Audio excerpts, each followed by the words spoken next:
आज আমি নতুন একটা ভিডিও নিয়ে আসলাম। কিছুদিন আগে শর্টসে আমি একটা ভিডিও দিয়েছিলাম, এই বাঁশের টুকরোগুলোকে কেটে একটা ব্রাশ হোল্ডার তৈরি করেছিলাম, সম্পূর্ণ হাতেরই তৈরি। তো সেটাতে শর্টসে দেওয়া ছিল, ভিডিওটা খুব অল্প ছিল। এই ভিডিওটা একটু বড় হবে। এই ভিডিওতে সম্পূর্ণ ডিটেলসে আমি দেখাবো। এখানে আমি দুটো বাঁশের টুকরো নিয়েছি, একটা ছোট এবং একটা বড়। এর আগেরটাতে আমি একটা দিয়েই করেছিলাম। এক্ষেত্রে বড় ব্রাশ এবং পেন্সিল, পেন, ছোট জিনিসও যেন রাখা যায় সেরকম দুটো আমি করছি একসাথে, যাতে দুটো পাশাপাশি রাখা যায়। এই ভিডিওটা একটু লেন্দি হবে, তবে দেখলে সম্পূর্ণটা ক্লিয়ার হয়ে যাবে কিভাবে তৈরি করা যায় না করা যায়, কিভাবে সম্পূর্ণ কাজটা হয়।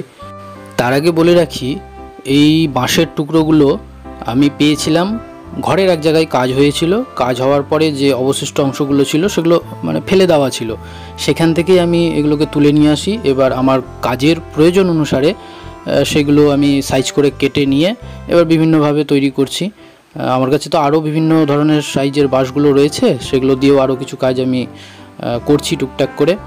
আর এই কাজটা আমি ভেবে রেখেছি যে গিফট করব। কাজটা করি, সম্পূর্ণ হোক, আশা করি তো ভালোই লাগবে।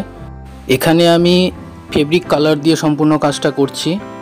আর ফেব্রিক কালার করে নেওয়ার পর অবশ্যই বার্নিশ করতেই হবে, কারণ বার্নিশ যদি না করেন তাহলে সেক্ষেত্রে আপনার স্ক্র্যাচ করলে রং উঠে যাওয়ার একটা সম্ভাবনা থাকে। আর আপনি যদি বার্নিশ করে নেন, বার্নিশের বিভিন্ন রকম রয়েছে, এশিয়ানের রয়েছে, আরও বিভিন্ন ব্র্যান্ডের রয়েছে। আমি তো এখানে উড যে বার্নিশটা হয় সেটা ইউজ করেছি। তো বার্নিশ যদি আপনি করে নেন তাহলে আপনার কালার একেবারে পার্মানেন্ট থেকে যাবে, ওঠার কোনো সম্ভাবনাই নেই। তো সম্পূর্ণ ভিডিওটা দেখুন, অবশ্যই ভালো লাগবে আশা করি।